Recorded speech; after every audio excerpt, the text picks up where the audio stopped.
southward from the United States, from the southern border of Texas to that of California, where the Gulf of Mexico and the Pacific Ocean seem as if trying to pinch the North American continent to a narrow isthmus, lies the Republic of Mexico.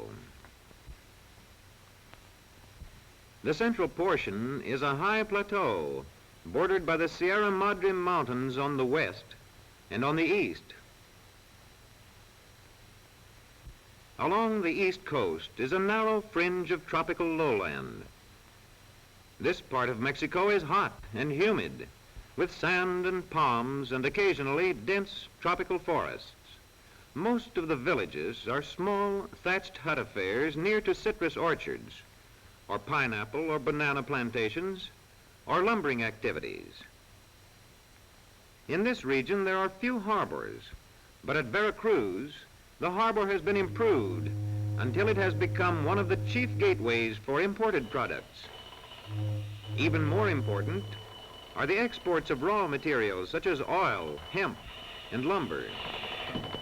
Here, imported manufactured articles and bags of sugar are being loaded into cars destined for the interior. Back from the coast, the land rises abruptly. Here, high bluffs and steep grades are encountered.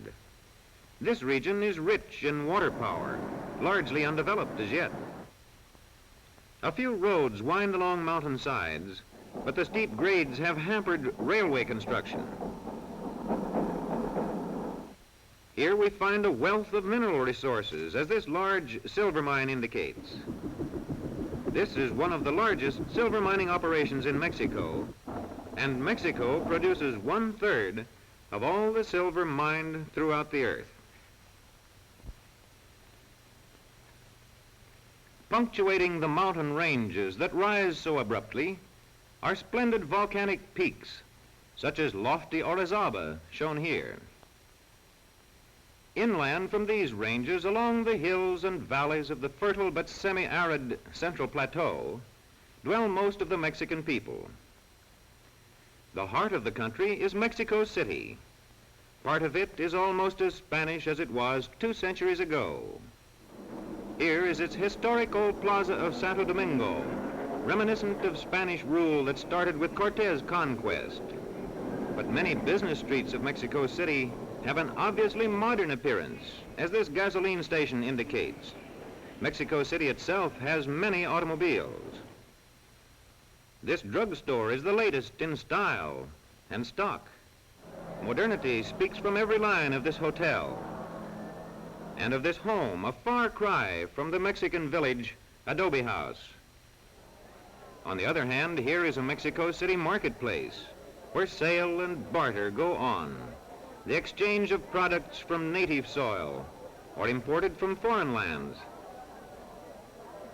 Aside from its capital city, Mexico today is largely the land and the plow. Plowed land, the oxen and the plowman living on the land and from the land. Corn is the principal crop and the main food of Mexico. After a summer of planting and painstaking cultivation comes the welcome harvest of autumn. The tops of these corn stalks have been cut off. Everywhere the ripened ears are plucked from the stalk and tossed into baskets homemade and slung over the back.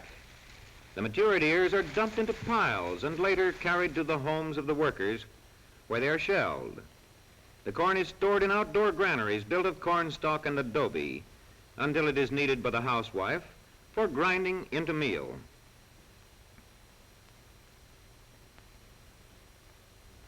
Wheat also comes from the land. Here it is being winnowed by tossing the stalks high in the breeze, thus separating the chaff from the wheat. Throughout the plateau, the Oregon cactus grows, and from the land this is cut and immediately restored to the land to grow and form living fences.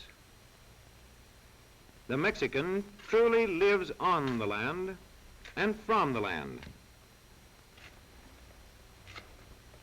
From the river's edge or the field comes a cattle, the bamboo-like reed so widely used in the many household basket-making establishments.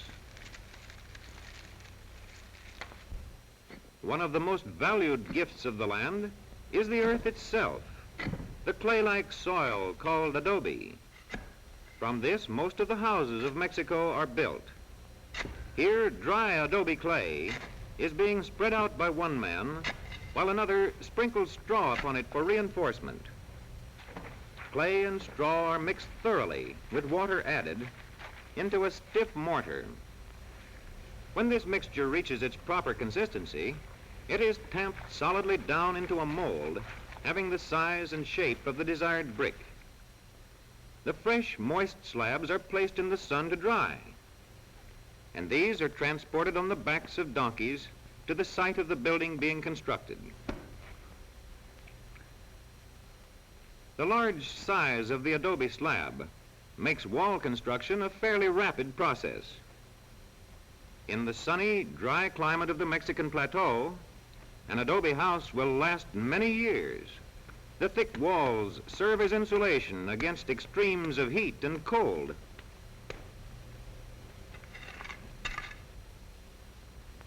Adobe slabs, adobe mortar, with coarse gravel for reinforcement in the cracks. Thus, from the land, the Mexican builds his home.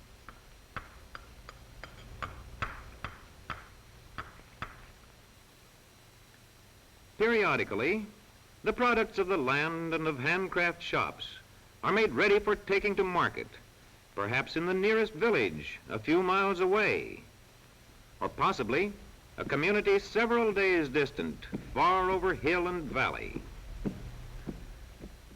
Pottery, grain, fruits, all surplus products of home and field have their outlet in some hillside village at market time, from the land to the market. Here today, on the flanks of a hillside, down the slope from the old church which occupies the commanding position in the village, a typical Mexican market day scene is taking place. Shades made of thinly woven cotton shelter vendors, buyers, and products.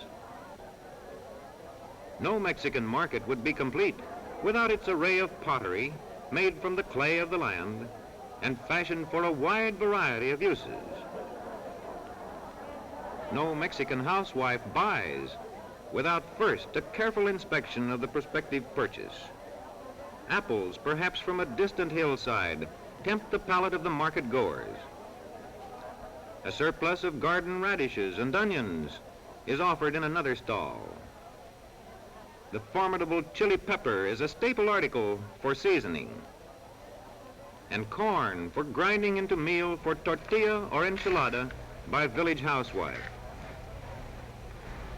These pineapples have traveled far from humid coastal lowlands to become a tempting part of the more expensive fruit offering.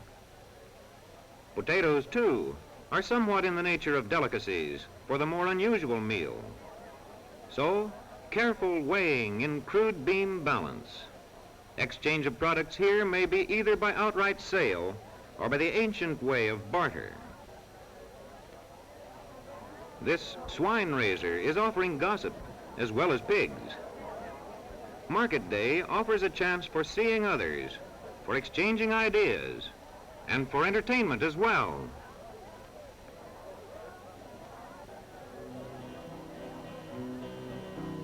Crueles, ingratas fortunas he llegado a comprender.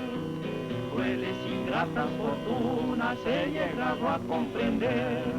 Que a lo palo van a ver, que a lo palo van a ver, que a lo palo van a ver, solo cuando tiene tuna.